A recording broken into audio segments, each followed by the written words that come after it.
नमस्कार दोस्तों। आज का हमारा टॉपिक है looping. Computer science with Python for 12th class students. इससे पहले हम कंडीशनल स्टेटमेंट को डिस्कस कर चुके हैं, ऑपरेटर्स को डिस्कस कर चुके हैं, डेटा टाइप को डिस्कस कर चुके हैं। बहुत सारे टॉपिक्स हम कवर कर चुके हैं। अगर आपने नहीं देखा है तो इससे पहले वाले लेक्चर आप देख सकते हैं। ठीक है। आज का टॉपिक है बहुत ज़्यादा इंपॉर्टेंट है, क्योंकि इसमें हम लूपिंग को कंप्लीट करने वाले हैं। लूपिंग क्या होता है, कितने टाइप का होता है, पाइथन में लूपिंग को हम कैसे इंप्लीमेंट करते हैं, ये सारी चीजें हम वन बाय वन आज का जो सेशन है इस लेक्चर में हम डिस्कस करने वाले हैं। ठीक है। तो चलिए स्टार्ट करते हैं। सबसे पहले हम देखते हैं लूपिंग होता क्या है। ठीक है। लूपिंग का मतलब होता है sequence of instructions that repeats until a specific condition is met.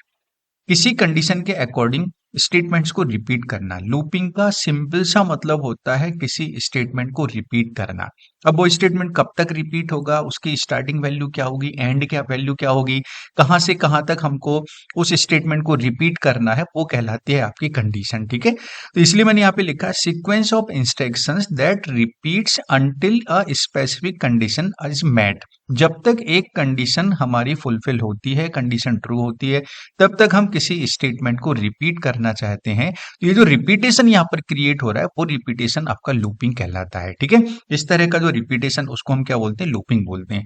Looping को हम सॉरी लूपिंग को हम इटरेशन और रिपीटेशन भी बोलते हैं। जहां पर रिपीटेशन होता है उसको लूपिंग बोला जाता है, और रिपीटेशन को ही हम क्या बोलते हैं, इटरेशन बोलते हैं। ध्यान रखिएगा, looping is use to create iterative statements. और iterative statement means repetitive statements. जो स्टेटमेंट किसी कंडीशन के अकॉर्डिंग रिपीट होते हैं उन स्टेटमेंट्स को इटरेटिव स्टेटमेंट्स बोला जाता है, या उन्हीं को हम लूपिंग स्टेटमेंट भी बोलते हैं। ठीक है। क्लियर है ना। इसको एक फ्लो चार्ट की हेल्प से हम समझते हैं। यहाँ से हमारा फ्लो चार्ट स्टार्ट होता है और यहाँ पर हमने एक कंडीशन अप्लाई की हुई है। अब लूपिंग के लिए कंडीशन हमने अप्लाई की है, और ये कंडीशन अगर ट्रू है तो आपका लूप के अंदर दिया गया स्टेटमेंट जो है वो एग्जीक्यूट होगा। ठीक है। जैसा कि लिखा है डेफिनेशन में, उसके अकॉर्डिंग ही आपको यहाँ पर समझना है। कंडीशन जब तक फुलफिल होगी, कंडीशन जब तक ट्रू होगी, उसके अंदर दिया गया स्टेटमेंट आपका यहाँ पर एग्जीक्यूट होगा। ठीक है। तो लूप में हमें इफ नहीं लिखना है, लूप के अंदर कंडीशन अप्लाई होती है। कैसे होती है वो हम यहाँ पर डिस्कस करेंगे, आगे मैं आपको बताने वाला हूँ। ठीक है। तो जब तक ये कंडीशन ट्रू होगी ये स्टेटमेंट एग्जीक्यूट होगा। ठीक है। अब स्टेटमेंट एग्जीक्यूट हुआ, वन टाइम कंडीशन ट्रू हुई, तो नेक्स्ट टाइम कंडीशन पर चेक करने के लिए हमें उस कंडीशन, उस वेरिएबल की वैल्यू में कुछ अपडेट करना रहता है। ठीक है। लूपिंग के लिए हमें किसी वेरिएबल को यहाँ पर यूज करना पड़ेगा, कोई ना कोई वेरिएबल हमको लेना पड़ेगा जिसकी हेल्प से आपका लूप एग्जीक्यूट होगा। ठीक है। तो उस लूप की कुछ ना कुछ वैल्यू आपको मिलेगी, तो उस वैल्यू के ट्रू होने पर आपका लूप एग्जीक्यूट होगा, उस वैल्यू के फॉल्स होने पर आपका लूप यहाँ पे टर्मिनेट हो जाएगा, मतलब आप लूप से बाहर हो जाएंगे। ठीक है। तो फर्स्ट वैल्यू के लिए स्टेटमेंट एग्जीक्यूट हुआ, सेकंड वैल्यू के लिए एग्जीक्यूट हुआ, तो हमें क्या करना पड़ेगा, उस वैल्यू को अपडेट करना पड़ेगा। इसलिए मैंने यहाँ पे लिखा हुआ है अपडेट। ठीक है। फर्स्ट टाइम लूप एग्जीक्यूट हुआ, कंडीशन ट्रू हुई, आपने स्टेटमेंट को एग्जीक्यूट हुआ, फिर आप नेक्स्ट वैल्यू के लिए कंडीशन को चेक करेंगे। नेक्स्ट वैल्यू अगर ट्रू होती है, नेक्स्ट वैल्यू के लिए कंडीशन ट्रू होती है, तो फिर आपका स्टेटमेंट, लूपिंग स्टेटमेंट एग्जीक्यूट होगा। तो इस हिसाब से क्या हो रहा है, एक सीक्वेंस यहाँ पे क्रिएट हो रहा है, एक साइकिल यहाँ पे क्रिएट हो रहा है, एक इटरेटिव स्टेटमेंट यहाँ पे क्रिएट हो रहा है जिसको हम रिपीटेटिव स्टेटमेंट बोल रहे हैं। और ये सब कुछ क्या कहलाता है, इटरेटिव कहलाता है, रिपीटेशन जो है इसको हम बोलते हैं लूपिंग बोलते हैं। ठीक है। जो साइकिल यहाँ पे क्रिएट हो रही है वो क्या कहलाएगी, आपकी लूपिंग कहलाएगी। I hope you understood what is looping and how can be represent the looping with the help of flow chart. ठीक है। इसको एक एग्जाम्पल से देखते हैं। एग्जाम्पल भी मैंने फ्लो चार्ट के फॉर्म में यहाँ पर लिखा हुआ है। ठीक है। देखिए एग्जाम्पल में हमने क्या लिया है, एक वेरिएबल लिया है एक्स, और इसकी डिफॉल्ट वैल्यू हमने सेट की हुई है 1। ठीक है। अब एक्स पर हमने यहाँ पर कंडीशन सेट की है कि एक्स जब तक 10 से छोटा है, ठीक है, एक्स यदि 10 से छोटा है तो हम इस स्टेटमेंट को प्रिंट करेंगे। एक्स यदि 10 से छोटा नहीं है तो हम यहाँ से बाहर हो जाएंगे। ठीक है। तो फर्स्ट वैल्यू क्या मिल रही है, हमको 1 मिल रही है। 1 को चेक करेगा, क्या 1 10 से छोटा है, छोटा है, मतलब ट्रू होती है कंडीशन, तो कंडीशन ट्रू होती है तो इसके अंदर जाएगा और जो भी स्टेटमेंट आपने दिया है उसको वो प्रिंट कर देगा। ठीक है। अब नेक्स्ट टाइम फिर से कंडीशन को चेक करना है, इस स्टेटमेंट को एग्जीक्यूट करने के लिए फिर से ये कंडीशन को ट्रू होना जरूरी है, नेक्स्ट वैल्यू के लिए कंडीशन का ट्रू होना जरूरी है। ठीक है। तो नेक्स्ट वैल्यू के लिए हमने क्या किया, एक्स को इंक्रीज कर दिया, एक्स को इंक्रीज करके हमने फिर से उसको कंडीशन को चेक किया, अगर ये कंडीशन ट्रू होती है तो फिर से हम स्टेटमेंट को एग्जीक्यूट करेंगे। ठीक है। नेक्स्ट टाइम के लिए फिर एक्स की वैल्यू को इंक्रीज करेंगे, और इंक्रीज करने के बाद फिर से कंडीशन को चेक करेंगे, अगेन कंडीशन ट्रू होती है तो स्टेटमेंट आपका एग्जीक्यूट होगा यहाँ पर। तो ये कंडीशन ट्रू होने पर जितने टाइम भी ये कंडीशन ट्रू होगी उतने टाइम आपका ये स्टेटमेंट यहाँ पर प्रिंट होगा, एग्जीक्यूट होगा, मतलब ये रिपीट होगा।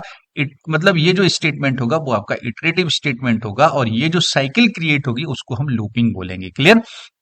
जिस वैल्यू के लिए ये कंडीशन फॉल्स हो जाएगी, जब x की वैल्यू यहाँ पर 11 होगी और 11 के लिए कंडीशन फॉल्स हो जाएगी, तो आप इस लूप से बाहर हो जाएंगे, मतलब आपका लूप टर्मिनेट हो जाएगा, आप लूप से बाहर हो जाएंगे यहाँ पर। ठीक है, तो ये एक एग्जाम्पल की हेल्प से हमने यहाँ पर देखा कि लूप का एग्जीक्यूशन कैसे होता है। ठीक है, देखिए तो ये सिर्फ एक फ्लो चार्ट है और फ्लो चार्ट की हेल्प से ही हमने इसको यहाँ पर समझा है। इसका सिंटेक्स अलग होता है, इसका रिप्रेजेंटेशन इम्प्लीमेंटेशन अलग तरीके से होता है, वो हम आगे देखने वाले हैं। ठीक है, चलिए अब आगे देखते हैं kinds of loop in Python. Python में कितने टाइप के लूप होते हैं और उनको किस तरीके से इम्प्लीमेंट किया जाता है। इन जनरल किसी भी प्रोग्रामिंग लैंग्वेज में दो तरह के लूप होते हैं, पहला होता है फॉर लूप और दूसरा होता है व्हाइल लूप। ठीक है, आप सी प्लस प्लस में काम करेंगे वहां भी फॉर लूप मिलेगा, आप जावा में काम करेंगे वहां भी फॉर लूप मिलेगा, और पाइथन में भी हम फॉर लूप और व्हाइल लूप दोनों को यूज करते हैं। ठीक है, दोनों लूप हैं, दोनों इटरेटिव स्टेटमेंट्स क्रिएट करते हैं, दोनों के द्वारा हम स्टेटमेंट्स को रिपीट करते हैं, लेकिन दोनों का थोड़ा सा कॉन्सेप्ट अलग होता है। फॉर थोड़ा सा अलग तरीके से काम करता है, व्हाइल थोड़ा सा अलग तरीके से काम करता है। ठीक है, देख लेते हैं सबसे पहले फॉर लूप। फॉर लूप कैसे काम करता है? फॉर लूप क्या करता है? Repeat the statement for the item of any sequence. ठीक है, कोई सीक्वेंस हमारे पास होता है, उस सीक्वेंस के अंदर मल्टीपल आइटम्स होते हैं। सीक्वेंस का मतलब हो गया जैसे 2 4 6 8 10 12, ये आपका एक सीक्वेंस हो गया, सीक्वेंस ऑफ नंबर्स हो गया, सीक्वेंस ऑफ स्ट्रिंग हो गया, सीक्वेंस ऑफ वर्ड हो गया, सीक्वेंस ऑफ कैरेक्टर्स हो गया। किसी भी तरह की वैल्यूज का सीक्वेंस, उस सीक्वेंस के अंदर जो वैल्यूज होंगी, जो आइटम्स होंगे, उन आइटम्स के लिए हम किसी स्टेटमेंट को रिपीट करना चाहते हैं, वो भी आपका लूप कहलाता है। तो फॉर लूप का सिंपल सा कॉन्सेप्ट हो गया, किसी सीक्वेंस के लिए, नंबर ऑफ आइटम्स के लिए हम किसी स्टेटमेंट को रिपीट करना चाहते हैं, वहां पर हम फॉर लूप को यूज करेंगे। ठीक है, एग्जाम्पल के लिए आपके पास एक सीरीज है जिसमें मल्टीपल आइटम्स हैं, उन हर आइटम के लिए आप किसी स्टेटमेंट को रिपीट करना चाहते हैं, तो वो एक सीक्वेंस कहलाता है और इस तरह के रिपीटेशन के लिए हम फॉर लूप को यूज करेंगे। ठीक है, इसका सिंपल सा सिंटेक्स होता है, आप लिखेंगे फॉर, फॉर के अंदर यहाँ पर एक वेरिएबल लेंगे जो लूपिंग वेरिएबल कहलाएगा, जिसकी हेल्प से लूप आपका एग्जीक्यूट होगा। ये वेरिएबल इन एक ऑपरेटर होता है और यहाँ पर आपका सीक्वेंस होगा। सीक्वेंस कुछ भी हो सकता है, जैसे मैंने अभी आपको बताया कि नंबर्स का सीक्वेंस हो सकता है, किसी भी तरह की वैल्यूज का सीक्वेंस हो सकता है। ठीक है, तो जो उस सीक्वेंस के अंदर, उस सीरीज के अंदर जितनी भी वैल्यूज होंगी, हर वैल्यू के लिए ये स्टेटमेंट आपका रिपीट होगा। ठीक है, और रिपीटेशन किसकी हेल्प से होगा, किसके द्वारा होगा? इस वेरिएबल के द्वारा होगा। तो ये लूपिंग वेरिएबल कहलाता है। ये लूपिंग वेरिएबल के द्वारा ही आपका लूप एग्जीक्यूट होगा। लूपिंग वेरिएबल इस सीक्वेंस की हर वैल्यू के लिए इस स्टेटमेंट को रिपीट करेगा। फॉर लूप, ये इस तरह का जो लूप होता है वो आपका फॉर लूप बनाएगा। ठीक है, फॉर लूप कहलाता है। ठीक है, इसको एग्जाम्पल से देख लेते हैं कि पाइथन में इसको कैसे इंप्लीमेंट करते हैं, इसका प्रैक्टिकल इंप्लीमेंटेशन देखते हैं, जिसके लिए हम चलते हैं विजुअल स्टूडियो कोड के अंदर। विजुअल स्टूडियो कोड में ये पाइथन के पुराने प्रोग्राम जो हमने पहले डिस्कस किया था, यहाँ पर हम एक न्यू फाइल क्रिएट कर लेते हैं, फाइल का नाम दे देते हैं हम लूप। ठीक है, और सॉरी लूप, इसको एक सेकेंड, एक न्यू फाइल क्रिएट करते हैं, इसका नाम देते हैं लूप डॉट पी वाई, इसका एक्सटेंशन हो गया। और यहाँ पर एक लूप चलाते हैं, फॉर लूप सीक्वेंस के लिए। ध्यान रखिएगा, सीक्वेंशियल, फॉर लूप को सीक्वेंशियल लूप भी बोला जाता है क्योंकि ये सीक्वेंस ऑफ वैल्यूज के लिए एग्जीक्यूट होता है। ठीक है, यहाँ पर मल्टीपल वैल्यूज का एक सीक्वेंस होता है, एक सीरीज होती है, उसके लिए हम किसी स्टेटमेंट को रिपीट करते हैं, इसलिए फॉर लूप को सीक्वेंशियल लूप भी कहा जाता है। ठीक है, यहाँ पर लिखते चलिए फॉर आई एक लूपिंग वेरिएबल हो गया, इन एक ऑपरेटर हो गया, यहाँ पर वैल्यूज का सीक्वेंस आपने दे दिया, जैसे दे दिया 2 4 6 8 10।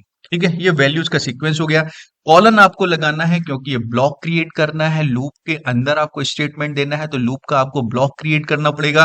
तो ब्लॉक क्रिएट करने के लिए हम यहाँ पर कॉलन क्रिएट करते हैं, कॉलन यूज करते हैं और एंटर करने पर हम लूप के अंदर पहुंच जाते हैं, आपका कर्सर लूप के अंदर पहुंच जाएगा। ठीक है, यहाँ पर जो भी स्टेटमेंट हम रिपीट करना चाहते हैं उस स्टेटमेंट को हम यहाँ पर लिखेंगे, जैसे आपने लिख दिया प्रिंट, और प्रिंट में फॉर एग्जाम्पल हमने यहाँ पे लिख दिया वेलकम। ठीक है, तो वेलकम क्या हो गया? वो स्टेटमेंट हो गया जिसको मुझे इस सीक्वेंस की हर वैल्यू के लिए रिपीट करना है।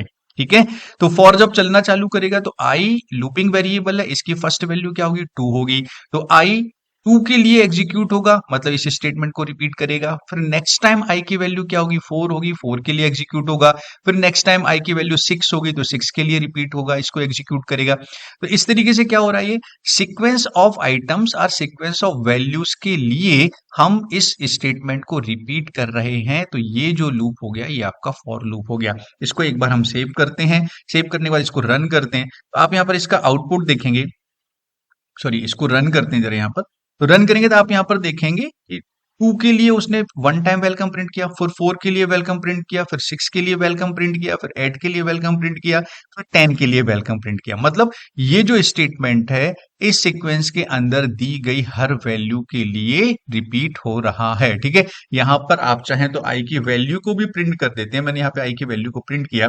अब देखिए आपको आई की क्या वैल्यू मिलती है हर बार। ठीक है, रन करेंगे, आप यहाँ पर देखिए आई की वैल्यू पहली बार 2, फिर 4, फिर 6, फिर 8, फिर 10। क्लियर। तो इस हिसाब से सीक्वेंस ऑफ वैल्यू के लिए हमने इस स्टेटमेंट को रिपीट किया। ये सीक्वेंशियल लूप बन गया। ये आपका फॉर लूप का इंप्लीमेंटेशन का पहला तरीका है जहां पर हम सीक्वेंस ऑफ वैल्यूज के लिए फॉर लूप को एग्जीक्यूट करें। इसी तरीके से फॉर लूप को किसी स्ट्रिंग वैल्यू के लिए भी यूज किया जा सकता है, रिपीट किया जा सकता है। जैसे हमने लिखा x is equal to welcome to India, या सिंपली आपने लिख दिया इंडिया, वेलकम टू इंडिया या वेलकम इंडिया, जो आपको लिखना है। ठीक है, आपने सीक्वेंस दिया। तो इस x के अंदर जो आपने स्ट्रिंग टाइप की वैल्यू दी है, इस स्ट्रिंग टाइप की वैल्यू में जितने भी कैरेक्टर्स हैं, हर कैरेक्टर के लिए हम किसी स्टेटमेंट को रिपीट करना चाहते हैं या लूप को एग्जीक्यूट करना चाहते हैं। x की हर वैल्यू के लिए x के अंदर जो स्ट्रिंग है, जो सीक्वेंस है, उस सीक्वेंस के अंदर जो भी वैल्यूज आती हैं। ठीक है, तो यहां पर अगर हम इस सीक्वेंस की बात करते हैं तो वैल्यूज कौन कौन सी होगी, 2, 4, 6, 8। इस सीक्वेंस की बात करते हैं तो वैल्यूज क्या हो जाएगी, जो भी कैरेक्टर यहाँ पे लिखा है WELCOME स्पेस, ये सब क्या हो गए, इसके आइटम्स हो गए, इसकी वैल्यूज हो गई। ठीक है, तो इसके लिए आपको फॉर लूप को एग्जीक्यूट करना है। तो आप यहाँ पे लिखेंगे फॉर आई इन एक्स से। अब यहाँ पर हमने क्या लिख दिया, एक्स लिख दिया। वो वेरिएबल लिख दिया जिस वेरिएबल के अंदर हमने वैल्यूज को सेट किया हुआ है, स्ट्रिंग को दिया हुआ है। ठीक है, तो इस स्ट्रिंग के हर कैरेक्टर के लिए, हर वैल्यू के लिए हम लूप को एग्जीक्यूट करना चाहते हैं। इस टाइम मैं डायरेक्टली आई की वैल्यू को प्रिंट करता हूं, तो देखते हैं क्या मिलता है आपको। ठीक है, रन करेंगे यहाँ पर इस प्रोग्राम को, तो आप देखेंगे यहाँ पर ये फर्स्ट प्रोग्राम का आउटपुट है, पहले वाले लूप का आउटपुट है, सेकंड वाले लूप का आउटपुट। देखिए फर्स्ट कैरेक्टर W के लिए लूप एग्जीक्यूट हुआ, फिर E के लिए एग्जीक्यूट हुआ, फिर L के लिए एग्जीक्यूट हुआ। इस हिसाब से क्या हुआ, सिक्वेंशियली वन बाय वन जितने भी कैरेक्टर उसके इस स्ट्रिंग के अंदर आते हैं, हर कैरेक्टर के के लिए लूप एग्जीक्यूट हुआ। मतलब हर कैरेक्टर को उसने यहाँ पर प्रिंट कर दिया। ठीक है, तो ये भी एक सीक्वेंस है, ये भी आपका सीक्वेंस है। सीक्वेंस में किसी भी तरह की डेटा टाइप की वैल्यूज हो सकती हैं, किसी भी तरह का डेटा टाइप हो सकता है। आपको उसको बस प्रॉपर तरीके से सेट करना है, प्रॉपरली आपको अपने प्रोग्राम के अंदर उसको मेंशन करना है। आप फॉर लूप को उस सीक्वेंस के लिए यूज कर सकते हैं। ठीक है, क्लियर। चलिए नेक्स्ट देख लेते हैं यहाँ पर फॉर लूप के लिए। नेक्स्ट फॉर लूप को हम यूज करते हैं रेंज मेथड के साथ में। रेंज क्या होता है भाई, रेंज एक लाइब्रेरी मेथड होती है जिसके द्वारा हम लिमिट सेट करते हैं। रेंज का मतलब ही होता है कि स्टार्टिंग वैल्यू देना और एंड वैल्यू देना।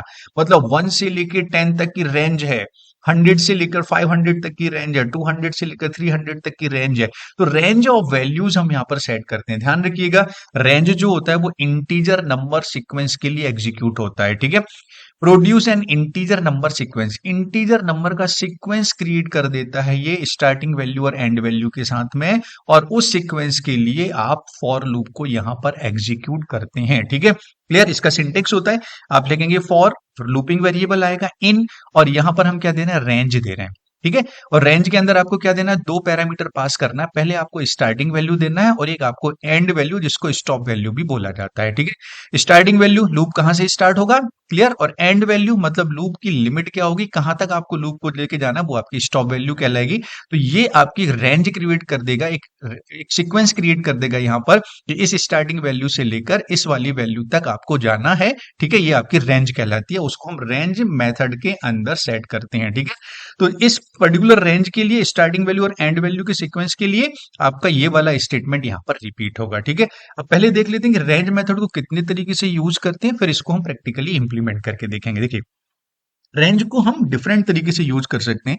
पहला होता है रेंज को यूज करने का कि आप यहाँ पर रेंज लिखेंगे और रेंज मेथड के अंदर स्टार्टिंग वैल्यू और एंड वैल्यू मतलब स्टॉप वैल्यू पास करेंगे। ठीक है, अब लूप एग्जीक्यूट क्या होगा, आपने जो स्टार्ट वैल्यू दी है, फॉर एग्जांपल स्टार्ट वैल्यू आपने 1 दी, तो 1 से चलना चालू करेगा और स्टॉप वैल्यू आपने 10 दी तो 10 - 1 तक जाता है। ध्यान रखिएगा, स्टॉप तक नहीं जाएगा, स्टॉप -1 तक जाएगा। मतलब क्या हुआ कहने का, आप जो लास्ट वैल्यू यहां पर देंगे उस लास्ट वैल्यू को अगर हम n मानते हैं तो लूप का जो लास्ट होगा, लास्ट एलिमेंट होगा वो n-1 होगा। लास्ट वैल्यू कौन सी होगी, n-1 होगी। मतलब 10 अगर आपने दिया है तो 10 - 1 मतलब वो 9 तक जाएगा। ठीक है, ध्यान रखिएगा।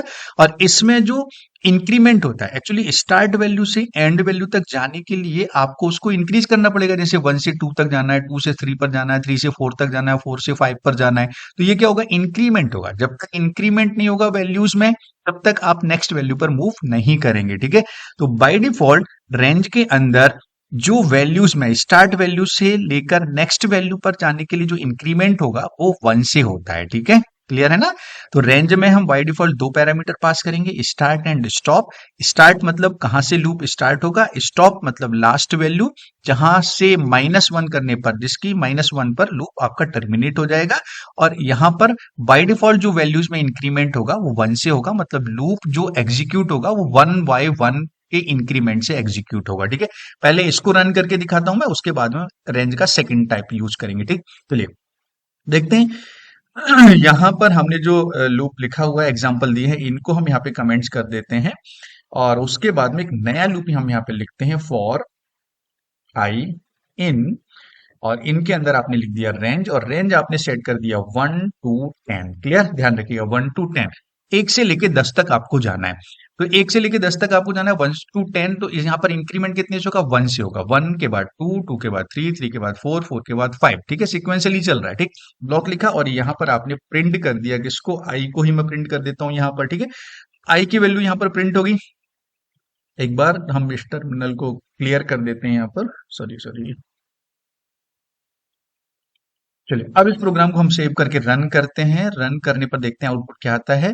आप आउटपुट देखिए क्या आ रहा है यहाँ पर, 1 से स्टार्ट हुआ, 1 2 3 4 5 6 7, कहां तक गया, 9 तक गया। ठीक है, लास्ट वैल्यू क्या दी है आपने, 10। तो 10 - 1 मतलब लूप की लास्ट लूप कहां पर टर्मिनेट हो जाएगा, 9 पर टर्मिनेट होगा। ठीक है, अगर हम स्टॉप वैल्यू को 11 कर देते हैं तो इस बार आपका जो लूप एग्जीक्यूट होगा वो 10 तक जाएगा, क्योंकि स्टॉप वैल्यू क्या है आपकी, 11 है। तो लूप कहां टर्मिनेट होगा, 10 पर। ठीक है, अब मैंने आपसे बोला 1 से लेके 10 तक की वैल्यू को टोटल करके बताइए क्या निकल रहा है। ठीक है, तो 1 से लेके 10 तक की वैल्यू को टोटल करना है भाई आपके लिए। तो आप यहाँ पे t is equal to T plus I कर दीजिए यहाँ पर।